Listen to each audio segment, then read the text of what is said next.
नमस्कार दोस्तों। आज हम लोग जिस मेडिसिन के बारे में बात करने वाले हैं, ये होम्योपैथी में ब्लड सप्लाई को बढ़ाने के लिए सबसे टॉप ग्रेड मदर टिंचर माना गया है। इस मेडिसिन से top to the bottom body के अंदर कहीं भी अगर कोई रुकावट पैदा हो रहा है, ब्लड सप्लाई ठीक से नहीं हो पा रहा है उस ऑर्गन का अंदर, तो उस पर्टिकुलर ऑर्गन का अंदर ये मेडिसिन ब्लड सप्लाई को ठीक करने के लिए सबसे top grade mother tincture medicine माना गया है, सबसे टॉप ग्रेड होम्योपैथिक मेडिसिन माना गया है। इससे आगे ब्लड सप्लाई को बढ़ाने वाली और कोई मेडिसिन नहीं है दोस्तों। साइडोना वल्गरिस जो मेडिसिन है ये पर्टिकुलरली जननन के अंदर ब्लड सप्लाई को बढ़ाता है, लेकिन आज हम लोग जिस मेडिसिन के बारे में बात करने वाले हैं, ये मेडिसिन सर से पैर तक कहीं भी अगर ब्लड सप्लाई ठीक से नहीं हो पा रहा है, कहीं भी अगर कोई ऑर्गन के अंदर ब्लड सप्लाई में रुकावट पैदा हो रहा है, कोई ऑब्स्ट्रक्शन अगर पैदा हो रहा है, तो ये मेडिसिन उस ऑब्स्ट्रक्शन को खोलने का काम करता है और ब्लड सप्लाई को तेजी के साथ कराने का काम करता है। ये मेडिसिन जाना ही जाता है ब्लड सप्लाई को तेजी के साथ पूरी बॉडी के अंदर कराने के लिए। ये मेडिसिन फेमस मेडिसिन माना गया है होम्योपैथी में। अब बिना ब्लड सप्लाई का हमारा बॉडी का कोई भी ऑर्गन, कोई भी सेल्स जीवित नहीं रह सकता है। अगर ब्रेन को अगर ब्लड सप्लाई नहीं मिलेगा तो ब्रेन का जो सेल्स है वो मर जाएगा, वो काम करना बंद कर देगा। सिमिलरली हार्ट जो पूरी ऑर्गन्स को, सभी ऑर्गन्स को, पूरी बॉडी को ब्लड सप्लाई भेजने का काम करता है, उसको खुद को भी ब्लड चाहिए, क्योंकि ब्लड के बगैर वो भी किसी को ब्लड सप्लाई नहीं कर पाएगा, तो उसको भी जिंदा रहने के लिए ब्लड चाहिए। सिमिलरली जो हमारा जननांग है, जो पेनिस है, उसको भी ठीक से इरेक्ट होने के लिए, काम अपना करने के लिए ब्लड सप्लाई का ज़रूरत होता है। जो वेन्स है, वहाँ जो मसल्स है, उसको भी ठीक से काम करने के लिए ब्लड सप्लाई का ज़रूरत पड़ता है। बिना ब्लड सप्लाई का हमारा पेनिस भी काम नहीं कर पाएगा, उसमें भी इरेक्शन नहीं हो पाएगा। तो बॉडी की सभी ऑर्गन्स का अंदर, सभी जगह में ब्लड सप्लाई ठीक से होना चाहिए। अगर ब्लड सप्लाई ठीक से नहीं हो पाएगा तो वो ऑर्गन काम करना बंद कर देगा, या ऑर्गन बहुत स्लोली काम करेगा, धीरे धीरे काम करेगा। उसमें ठीक से जितना काम होना चाहिए वो ठीक से काम नहीं कर पाएगा अगर ब्लड सप्लाई में कमी हो गया है तो आज हम लोग जिस मेडिसिन के बारे में बात कर रहे हैं, ये जो मेडिसिन आप मेरे हाथ में देख रहे हैं, ये मेडिसिन जो है इसका नाम है जिंको बाइलोबा।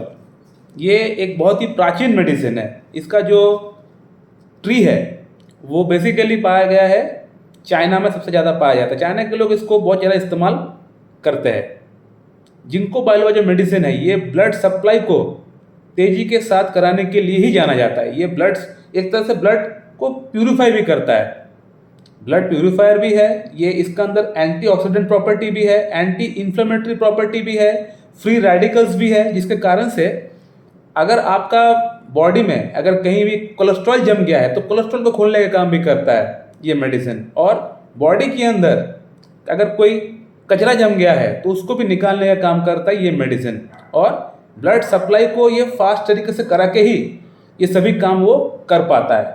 तो इसका जो मेन रोल है वो है ब्लड सप्लाई को फास्ट तरीके से कराना। ये मेडिसिन जाना ही जाता है ब्लड सप्लाई को पूरी हर एक दिशा में फैलाने के लिए जाना जाता है। पूरी बॉडी के अंदर हर एक कोना में ये ब्लड सप्लाई को बहुत ही फास्ट तरीके से कराता है। अब इरेक्टाइल डिस्फंक्शन की जो पेशेंट होती है, जहां लिंग में ठीक से प्रॉपरली ब्लड सप्लाई ठीक से नहीं हो पाता है, जिसके कारण से उनको वियाग्रा टडालाफिल जो मेडिसिन है उनका इस्तेमाल करना पड़ता है। तो वियाग्रा टडालाफिल जो मेडिसिन है, इसका साइड इफेक्ट तो बहुत ज़्यादा है। वो इनिशियली काम तो करता है, लेकिन एक समय आता है उसका डोज दिन पर दिन बढ़ने लगता है और वो मेडिसिन काम करना पूरी तरह बंद कर देता है।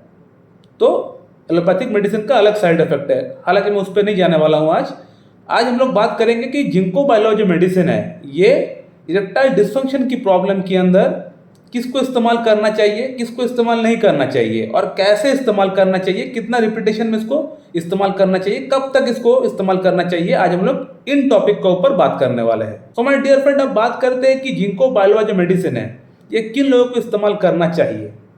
फर्स्ट ऑफ ऑल बात करेंगे किन लोगों को इस्तेमाल करना चाहिए, एट द एंड हम लोग बात करेंगे किन को इस्तेमाल नहीं करना चाहिए। तो सबसे पहले बोलना चाहेंगे कि जिंको बाइलोबा जो मेडिसिन है ये एक जनरल मेडिसिन है। इसको ऑलमोस्ट सभी लोग इस्तेमाल कर सकते हैं, कोई प्रॉब्लम नहीं होना चाहिए। और जिन लोगों के अंदर इरेक्टाइल डिस्फंक्शन की प्रॉब्लम है, लिंग में ठीक से तनाव नहीं होता है, मॉर्निंग इरेक्शन ठीक से नहीं आ पा रहा है, तो कहीं ना कहीं आपको ब्लड सप्लाई में कहीं ना कहीं प्रॉब्लम है, जिसके कारण से ही आपको ये प्रॉब्लम उत्पन्न हो रहा है। तो इरेक्टाइल डिस्फंक्शन की सभी केसेस के अंदर आप जिंको बाइलोबा को इस्तेमाल कर सकते हैं। इसके अलावा अगर आपका मन में एंजाइटी होता है, डिप्रेशन अगर आपका अंदर है, एक डिजीनेस अगर आपका अंदर चल रहा है, यानी आपको हमेशा लगता है कि आपको सोने का मन करता है, एक ड्राउजीनेस आपका अंदर भरा पड़ा हुआ है, काम करने का मन नहीं करता, थोड़ा सा अगर चलते हैं तो हाँफ जाते हैं, और साथ ही साथ बॉडी में कहीं भी आपको हो सकता है ट्रेमर्स हो सकता है, हाथ पैर में कहीं भी कपकपी हो सकता है, पार्किंसन हो सकता है, चक्कर आ सकता है। तो इसके अलावा बॉडी में वीकनेस, कमजोरी, चक्कर, नौशिया भी हो सकता है। इरेक्टाइल डिस्फंक्शन के अंदर मैंने बहुत लोगों को अपना कॉन्स्टिट्यूशनल ट्रीटमेंट के साथ साथ जिंको बाइलोबा को हमने दिया है और रिजल्ट इसका बहुत बढ़िया आता है, बहुत फास्ट इंप्रूवमेंट हो जाता है पेशेंट का अंदर। ये बहुत बढ़िया मेडिसिन है दोस्तों। अब डोजेस की अगर बात करें तो इस मेडिसिन को लगातार 1 महीना आपको इस्तेमाल करना है, 1 मंथ आपको लगातार इस्तेमाल करना है, 1 मंथ से ज़्यादा आपको इस्तेमाल नहीं करना चाहिए इसको। इसका 10 बूंद सुबह आफ्टर ब्रेकफास्ट और 10 बूंद शाम को आफ्टर टिफिन और स्नैक्स इसको लेना चाहिए, यानी भरपेट इसको खाना खाने के बाद ही इसको लेना चाहिए। 10 बूंद सुबह, 10 बूंद शाम को, हाफ कप नॉर्मल पानी के साथ मिला के आपको लेना पड़ेगा एवरीडे अप टू 1 मंथ। 1 महीना आपको लगातार आपको इस्तेमाल करना पड़ेगा। और अब बात करते हैं कि किन लोगों को ये मेडिसिन इस्तेमाल नहीं करना चाहिए। तो जो लोग पहले से ही ब्लड थिनर पे है, यानी जिनको ब्लड थिनर चल रहा है, वो लोग इसका इस्तेमाल नहीं कर सकते। इसके अलावा जिनको पाइल्स की प्रॉब्लम है या ब्लीडिंग पाइल्स की प्रॉब्लम है या कहीं से ब्लड निकलने का कोई प्रॉब्लम है, तो वो लोग इस मेडिसिन को इस्तेमाल ना करें।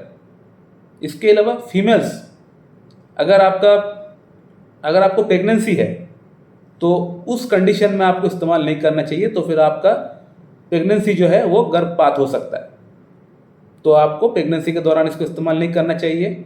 और साथ ही साथ अगर आप लैक्टेशन पीरियड पे है तो भी आपको इस्तेमाल नहीं करना चाहिए। मेल्स के अंदर अगर आपको ब्लड थिनर की मेडिसिन चल रहा है तो इसको आप इस्तेमाल ना करें।